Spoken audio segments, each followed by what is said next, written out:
Miren chicos, esta es una sección, fíjense, son dos UPN, ¿ven? Dos UPN, soldados. Esto se usa mucho para columnas. Para columnas, para sostener lo que se les ocurre, tanto en la construcción como en la mecánica, ¿ven? Estos son dos UPN del 8, o sea de 80 milímetros, 8 centímetros de alto, que están soldados. Es una feta de una columna que puede llegar a tener 3, 4 metros de largo, ¿no es cierto? Bueno, vamos a calcular algo así, algo que se usa en la realidad. Fíjense, acá lo separé un poco simplemente para que vean que no tiene por qué estar pegado, ¿eh? Puede estar separado. También hay columnas así separadas que habrán visto que luego se unen con unos hierritos que se ponen soldados, uno acá y otro de este lado. Y entonces quedan unidas con un hierro cada tanto. Eso se llaman presillas. Así que pueden estar unidos como o separados simplemente para que vean que no tienen por qué estar pegados, pueden estar separados. Bueno, siguiendo el mismo criterio que en el video anterior, vamos a calcular el momento de inercia de las dos figuras juntas, o sea, no están juntas, pero quiero decir, de las dos figuras en conjunto, respecto a sus ejes baricéntricos, J, X, G, J y G.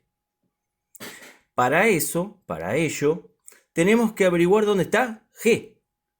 En este caso no hace falta calcular nada. Como es totalmente simétrica, tiene doble eje de simetría, fíjense. ¿Se acuerdan que el baricentro se encontraba siempre donde hay un eje de simetría? Y si hay dos ejes de simetría, se encuentra donde se cortan los ejes de simetría. Fíjense, esta figura, este es un eje de simetría. Divide a la figura en dos partes iguales. Y este es un eje de simetría también. Divide a la figura en dos partes iguales. Por lo tanto, ahí donde se cortan los ejes de simetría, tiene que estar el baricentro. Y si el perfil UPN de la derecha termina en 12, el baricentro va a estar en la mitad, en 6. Y si la altura del UPN, perdón, es 100, quiere decir que tiene 10 centímetros de altura, quiere decir que la coordenada en I y G va a valer 5. Por lo tanto, sacamos los datos y el baricentro sale solo. Está en 6, 5.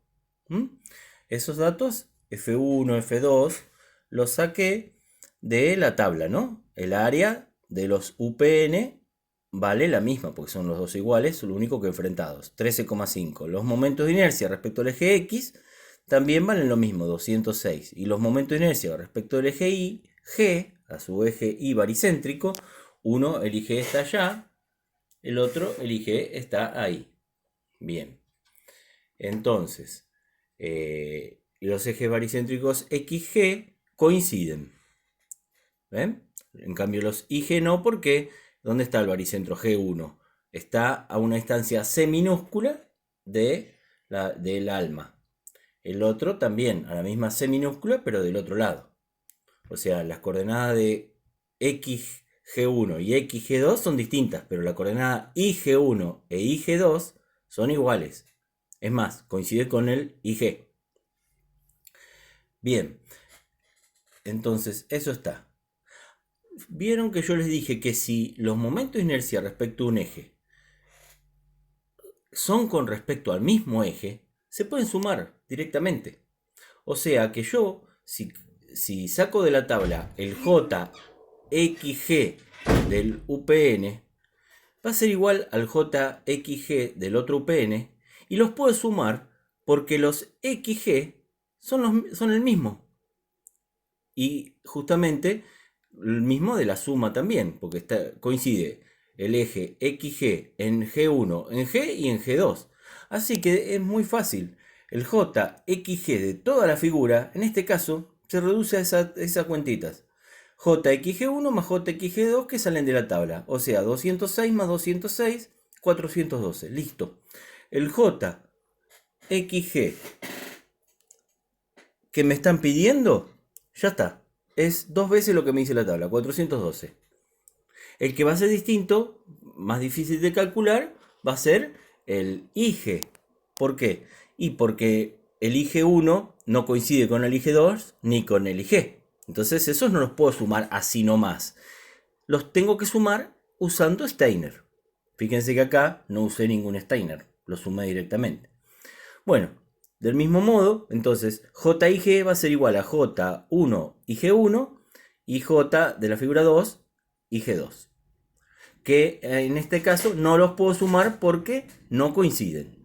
Antes en el X los sumé directamente. Acá no porque no coinciden. Tengo que aplicar Steiner. Así que voy a calcular el J1 y G1 primero y después le sumo el otro. J1 y G1 que es igual a J y G baricéntrico, o sea, estoy queriendo calcular, fíjense, el J de esta figura respecto de este eje. Para eso me baso en el J de este eje, que ya lo conozco, me lo dice la tabla, y hago Steiner más el área de toda esta figura por la distancia que hay desde acá, que conozco yo el J de este eje, a este eje que quiero conocer. ¿Y qué distancia hay desde acá hasta acá? Y bueno, fíjense, desde acá hasta acá hay 6. Desde acá hasta acá hay 1,55. O sea que 6 menos 1,55 me va a dar la distancia que hay desde acá hasta acá. Fíjense, JIG1 más F1 por D1 al cuadrado. O sea, 29,3, que era lo que valía el JIG1, ahí arriba está.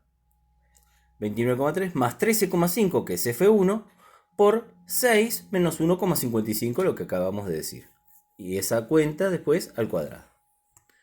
Entonces, 29,3 más 13,5 por, esa es la diferencia, de 6 menos 1,55, lo elevo al cuadrado. Y toda esa cuenta me da que JIG1 vale 296,64. Y otra cosa, ya tengo el momento de inercia de la figura 1 respecto del eje IG rojo. Y fíjense, el momento de inercia de la figura 2 respecto del IG rojo, el IG total, es igual. Fíjense, si es eje de simetría, el JIG1 es el mismo, es igual al JIG2, lo acabo de decir ahí. ¿Ven? 29,3. El área de uno es igual al área del otro. La distancia de G1 a G es la misma de G a G2. ¿Por qué? Y justamente porque es el baricentro. Está en la mitad. Entonces directamente J2 y G2 también vale 296,64. Entonces, ¿qué tengo que hacer? Sumarlos, como dice ahí arriba. ¿Lo ven? Como dice acá arriba. 296 más 296, J y G es 593,28. Listo. ¿Ven? Este es más sencillo porque tiene muchas simetrías. ¿Vieron? Pero en definitiva, los métodos que estamos usando son los mismos. Y nos sirven para aclarar esos temas de que cuando los momentos de inercia se refieren al mismo eje, ahí los podemos sumar. ¿Eh?